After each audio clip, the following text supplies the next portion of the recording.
സുഹൃത്തുക്കളെ, ഞാൻ രാജേഷ് തിരുവാമന. പല സ്ഥലങ്ങളിലും പാമ്പിനെ റെസ്ക്യൂ ചെയ്യാൻ പോകുമ്പോൾ നമുക്ക് ഏറ്റവും കൂടുതൽ ബുദ്ധിമുട്ടുണ്ടാക്കുന്നത് ഈ വാഹനങ്ങൾക്കുള്ളിലേക്ക് പാമ്പുകൾ കയറിയിരിക്കുമ്പോഴാണ്. വാഹനങ്ങളുള്ളിൽ കയറി കഴിഞ്ഞാൽ വലിയ ബുദ്ധിമുട്ടാണ് പിടിക്കാനൊക്കെ. കാര്യം ഇത് എഞ്ചിൻ റൂമിനകത്തൊക്കെ എവിടെയാണ് കയറിയിരിക്കണതെന്ന് നമുക്ക് ഒരുപക്ഷെ കാണാൻ പോലും പറ്റില്ല. ഇതിപ്പോൾ ശബ്ദം കേട്ടതുകൊണ്ട്, ചിൽക്കാര ശബ്ദം കേട്ടതുകൊണ്ടാണ് പാമ്പ് ഏത് ഭാഗത്താണ് ഇരിക്കണമെന്ന് മനസ്സിലാക്കാൻ പറ്റിയത്. അവസാനം മെക്കാനിക്കിനെ വിളിച്ച് മെക്കാനിക്ക് വന്ന് വണ്ടിയുടെ വലത് സൈഡ് ബോഡി ഒന്ന് സ്ക്രൂവും നെട്ടും എല്ലാമൊക്കെ വലിച്ച് ഊരിയൊക്കെ എടുത്തതിന് ശേഷമാണ് പാമ്പിനെ ഞങ്ങൾ വെളിയിലേക്ക് വലിച്ചെടുത്തത്. ഏകദേശം 3.5 അടിയോളം നീളം വരുന്നൊരു പാമ്പായിരുന്നു. ഇത് വാമനപുരത്താണ്. വാമനപുരത്തൊരു വീട്ടിലാണ് പാമ്പ് കയറി വണ്ടിക്കകത്ത് കയറിയിരുന്നത്.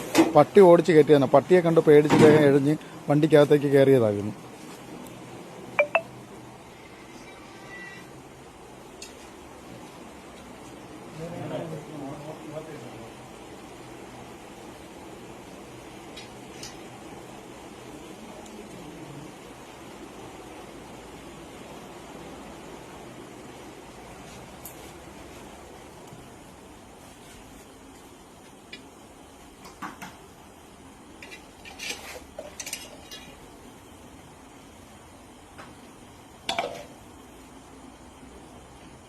കട്ട് ചെയ്യണം.